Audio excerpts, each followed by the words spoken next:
So Friday, I didn't really get to observe your guys' performance too much, but I'm getting the impression that after doing second period data, people are kind of getting it okay. But in view of the fact that I wasn't sure you guys stood, I made an extra lesson here where we're gonna take what we learned on Friday and stretch it just a little bit before I get into a completely new topic. So today's lesson is kind of like just an opportunity to refine what we've gotten down so far. Taking it a little bit further, but not too much further. So, so let's go ahead and write down example 1 here. Find all solutions from negative 270 to 500. And we're going to do negative 1 minus 5 cosecant theta negative 7 minus 2 cosecant theta. Okay, so solving for cosecant, we're going to just follow the same stuff that we learned in 12.4 2 lessons ago, but since we have a bigger interval than usual, we're going to pull in the stuff we learned last time. We're going to find the general solution, find all the possibilities. So we saw this back in 12.4. Anytime you've got 2 of the same trig ratios, you want to move the smaller one over to the other one, right? So that's going to take care of that.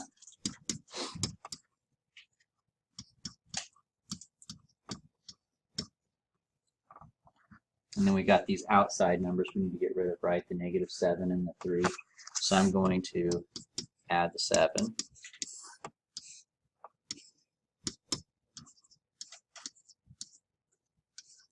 And divide by 3.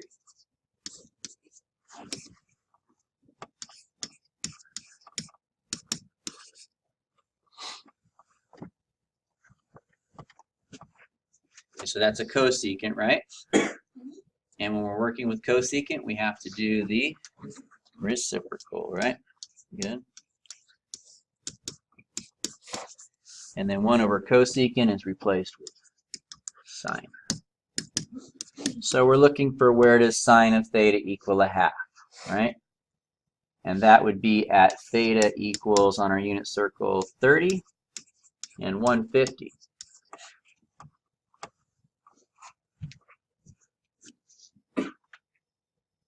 Now, if they were asking us just to find from 0 to 360, we would stop there, because on our unit circle, that is 0 to 360. But they're asking for a different interval from negative 270 to positive 500. So what we're going to do is we're going to set up our general solutions. We're going to say 30 plus 360n and 150 plus 360n, right? And we're going to generate as many solutions as we can that will fit on that interval. So I always like to start off with the 0. So that's going to be 360 plus times 0 is 0, plus 30 is 30. So no 360s. Let's go back a step. So I'm going to take a 360 away now. That would be negative 330. Is that on our interval? No, it's too little. And then we're going to add 1 360 to that. What would that be? 390? Is that on our interval? Yes. I think another one's going to go over. Let me check to make sure. That would be 720 plus 30 is 750. Yeah, that's too big. So we're good. So just those 2 for that one. And then we're going to come over here and do this one. 150 plus 360 times 0 gives me 150. We're going to go back a step. Am I going too fast? No. You guys are kind of quiet here. I don't really know what's going on. Am I going too quick? I'll pause. Do you understand what I'm doing? No, I get it. I just can't read this fast. Got you, got you. I'm going too fast. I'll slow down a little bit. So 150 plus, or take away 1 360, what would that be? 0, 1, 2. So negative 210.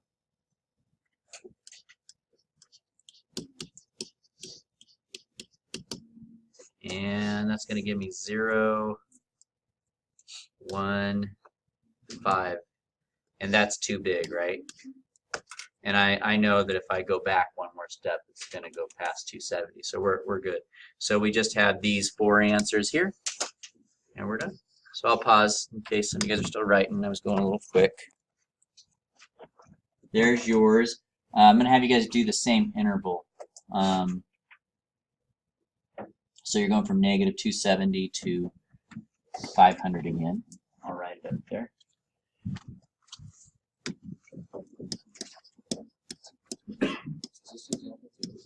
This is student practice. So it's pretty helpful to look at the last example now to do this. There is one difference. Since it's tangent, there's a couple differences to look at. Brianna, first step, por favor. I moved -3 to 2. Cool.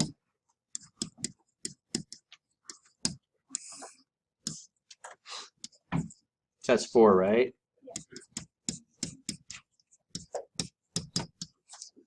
Cool. Danielle next. True.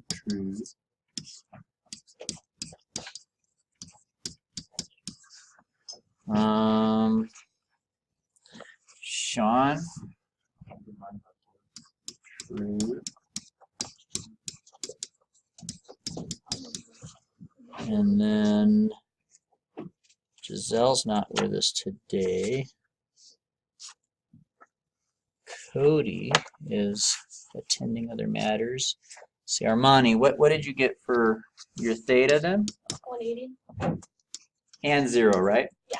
But now Armani remembered that when you're doing tangent, you only need one of them. Okay? Now the reason for that is because the period of tangent is 180 degrees, right? And in case you guys haven't noticed, the 2 answers are always 180 degrees apart. So in other words, one answer will always give you the other answer if you use that general solution process. So it doesn't matter which one you pick. She chose the 180, so I'm going to go with her choice. And so, Eric, if I go with 180, what would my general solution be? 180 plus 180. True. There's that. Now, if you went with 0, then your general solution would be 0 plus 180 in, which means you could really just put 180 in as an answer. And Kevin, what were the answers you generated? 180.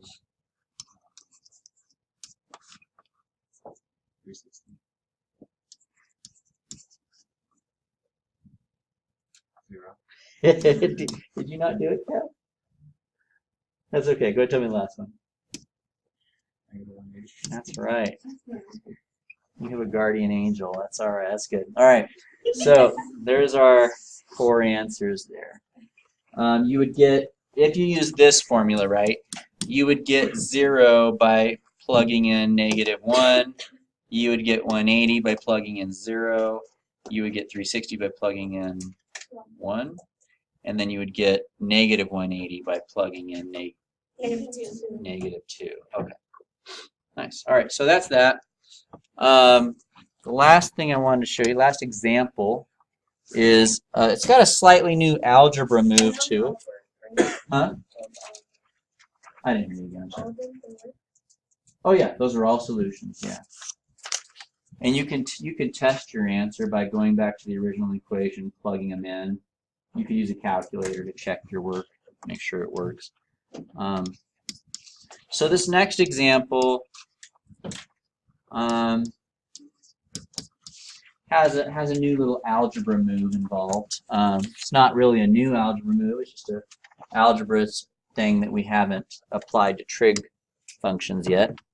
Let's do it. So first of all, we're going to minus the 3, right? Nothing new there. Something else we're going to do that's not new, but maybe easy to miss, is that negative. We don't like that in front. So we're going to divide both sides by a -1 to get rid of that.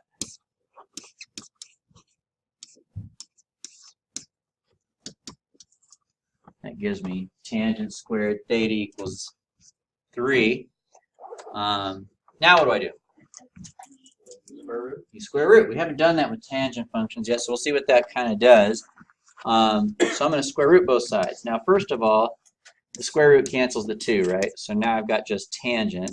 But over here, you get plus and minus the square root of 3. Don't forget that plus and minus. When you solve by taking a square root, you always get a positive answer and a negative answer. So what that means is we're going to split this up. Tangent theta equals radical 3, but also tangent theta equals negative radical 3. So here's the deal with the square root ones. When you take the square root, you end up with 2 equations, which means you're going to end up with twice as many answers because it gives you the positive and the negative outcome.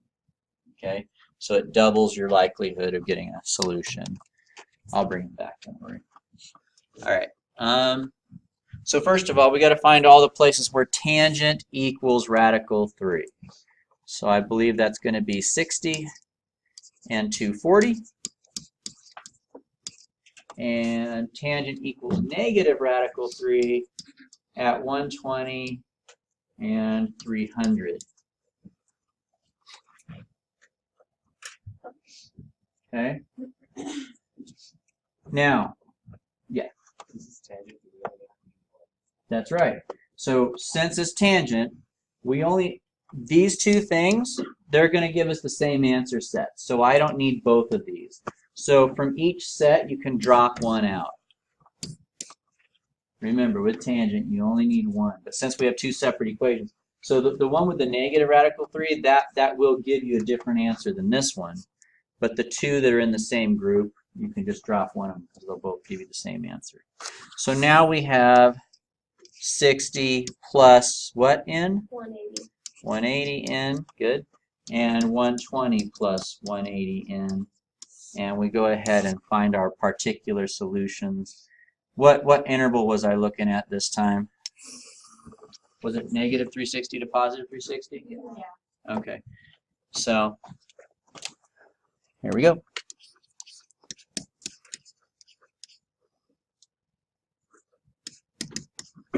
So with no 180s, I just have 60. I'm going to work backwards now. I'm going to take a 180 away. That's negative 120. And then I'm going to try again because I think we could squish another one in there. That would be negative 360, but if I add 60 to it, yeah. So that one actually works, right? All 3 of those are in the interval.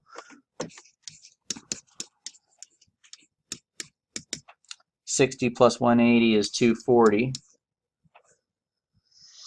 I'm pretty sure that if I did another 180, that's going to go outside my interval of interest here. So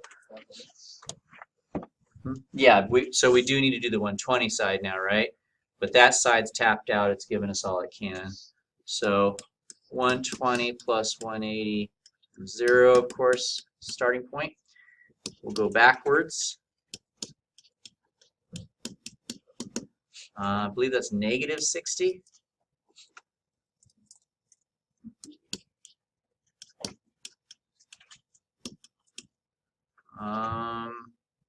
I think that's negative 240 if I'm not mistaken. Yeah.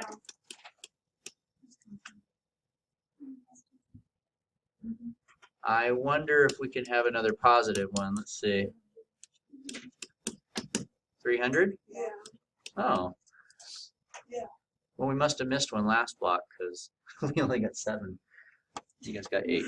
All right, so there's 8 times whenever that equation can work. That's a good question. I was wondering that myself. I never made that connection, but what she asked is, will they always be the same numbers but just opposite signs? I'm uncomfortable with saying yes to that right now. Most all of them. Was it? Yeah, I started thinking, I was like, am I doing this right? So I asked Kazadme check in, she's like, yeah. Calzada doesn't know. She's just saying, yeah, it sounds smart. No, she knows. I'm just You know, teasing she her. really tries to figure it out. No, I know. She's I'm like, just making a this joke. trick, I never taught this, but I felt like I did a really good job. Yeah, go ahead. Whatever, because like the point answers with like degrees. Yeah. Well, we're only doing degrees. All this stuff can work with radians too. I'm just not doing that right now. But radians, what you would do is you would just use the radians here instead off your unit circle. And instead of doing 180 in, it would be pi in. Will it always be what? Like the ones that like 60 to 20. These guys? No. Like the ones about. These guys. Oh, yeah. You're one of them, right? So somebody else might have solved the same problem, but instead of dropping the 240, though, for instance, they might have dropped the 60. So they would have this whole set with 240s here instead. But yeah, it comes from the top. Those degrees at the top are your starting ones. And then you have the 180 or 316 after that. I hope I've answered your question. Maybe Alyssa can help you. Sometimes students can do better. So feel free to ask Alyssa. Yeah. Yeah.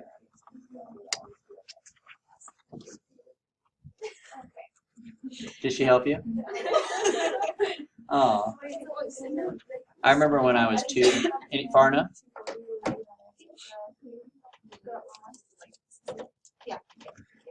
I remember one time before Jackie. What do we do first?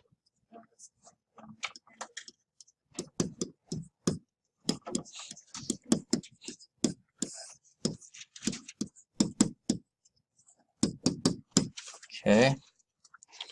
Edleen, now what? Okay. And then Jacob, what will that leave me with on the left here? Cotangent of theta. And how about on the right? Positive and negative 1. Yeah. So if you guys missed what I'd said here about how don't leave it as a square root of 1, you can actually take the square root and just get 1, right? Save you some time.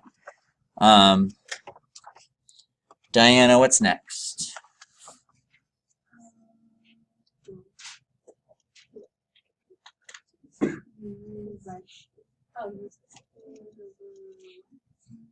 You could. Oh, yeah. You're right, actually. Yes. So 1 over, do the reciprocal. Got you. And the reciprocal of 1 is just still 1. So I'm going to leave it like that. That's okay with you guys. So Jalen's not with us. Kiana, what's this then?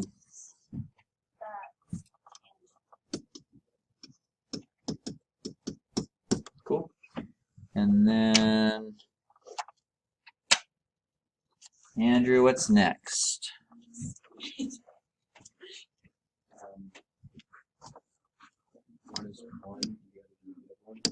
Yeah, so we're gonna write it separately, right? And then we got to find the answers that go with each one of those. Cassandra, what are the answers you got for your angle here?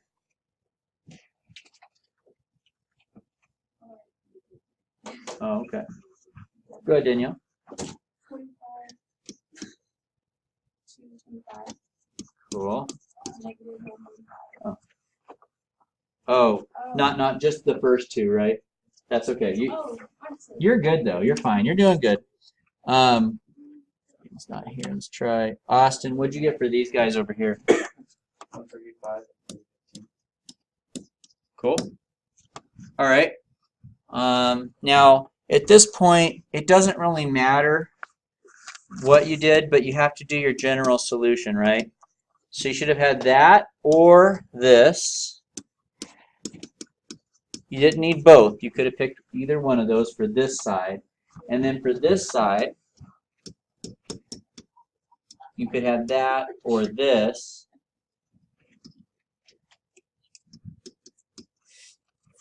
But after that, we just start plugging stuff in and solving, right? So let's go ahead and see if we got a final list of answers here.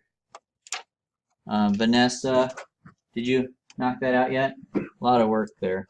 Did anybody knock them all out? I saw Alyssa earlier, so I'm going to ask Alyssa. Go ahead, Alyssa. Okay. Yeah.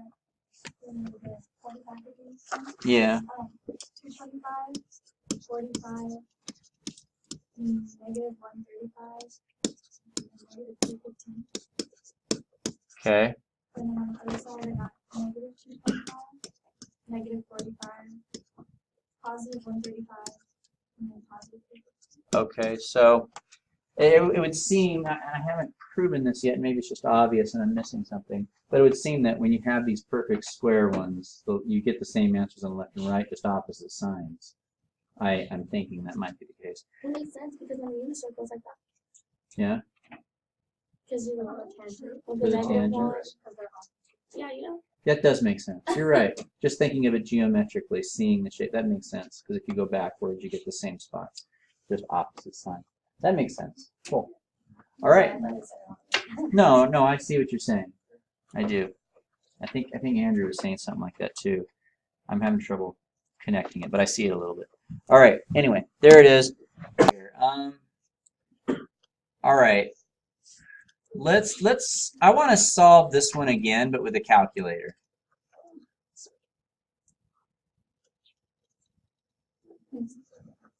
So, nobody here wants to go into calculus next year? Yeah, I am. If you do, you might want to practice the calculator. We're overreacting here. Where did it go? That's not nice. All right. Well, first of all, let's go ahead and, since we're doing degrees, let's go ahead and do that. So let's go to mode, go down to where it says degrees and click enter. So you push mode and then go down to degrees, then push enter. Now, here's something interesting. We don't have to solve anything. What we could do is on our calculator, we could just type in this and call this one function, and type this in and call it another function, and find out where they're crossing each other at. And that will give you all the answers. But before we do that, we want to set up our window and stuff, right? First of all, let's go to zoom and then push 7 for trig. So zoom 7. Some of you guys might have stuff on your calculator. Don't worry about it. We're going to erase it in a minute. And then also let's set our window. We want to go from negative 360 for the x values to positive 360. So push window and then negative 360 and positive 360. So we just want to get our window set up for what we want to see here. All right, now we're ready to actually type in those functions. So push y equals, and then we're going to type in these two equations. So now cotangent. I can't really type cotangent. In case you guys haven't noticed, there's no cotangent button. So what do you think I'm going to put in here instead? 1 over tangent, right? So in parentheses, put 1 divided by tangent x. And then we'll, yes, but make sure you put 2 parentheses because the first one closes the tangent one. The next one closes the whole set. And then we're going to push a square button, or you could put the caret 2. So that's what it should look like so far. So that's the left side of my equation, right? I'm going to do the same thing with the right. So let's go down to y2, and we'll type in cotangent squared. So that's going to be 1 over tangent x, 2 parentheses, squared, and then plus 1. And then we're going to push graph, and it's going to look weird. Why do you guys think this doesn't look like a normal cotangent graph? Any ideas? It's being squared, so there's no negatives. Everything went away, right? All right, now you guys see all these places where they're intersecting? Yes. I'm not going to find all of them. I'll just do 1 or 2 because we've already practiced that. But if you want to practice that, you can. But I'll do 1. So remember how you do that? You push the yellow second button here. Then you push the trace or calc button here. And we select 5 for intersect. And you just scroll along until you see your cursor, and you want to put it, it looks to me like these two little U shapes are crossing like right about here. That's like 45, 45.9. Yep. And we're going to go ahead and push enter 3 times. And sure enough, it's going to be 45. That was one of our answers, right? And if you find these other 4 places where these little parabola-looking shapes are crossing, you'll have all 8 solutions that we had on the interval. So just kind of getting you guys used to the calculator stuff once again. And if you guys are going into calculus next year, you know, I would advise that you get a graphing calculator now and start working on some summer stuff. If you're going to be in my calc class, I give optional summer work that does involve some calculator work. So it's nice to have one. It's also nice to have your own calculator before you come to class, because a lot of students choose to use mine. They are quite expensive. They're about $120. So a lot of students just choose to use mine. But if you have your own, you know all the cool tricks they can do. And if you get the better ones, they can do even more than my calculators can. They're very helpful. You could actually, I could improve your AP score substantially. Then also, no, that's about it. That's all I'm saying. You had a question? Yes. There's some of it like, yeah, is it like a grade? It's a good question. So I haven't gotten to the point yet of making any commitments on how I'm going to do it, or possibly even if I am going to do it, I've done it in the past.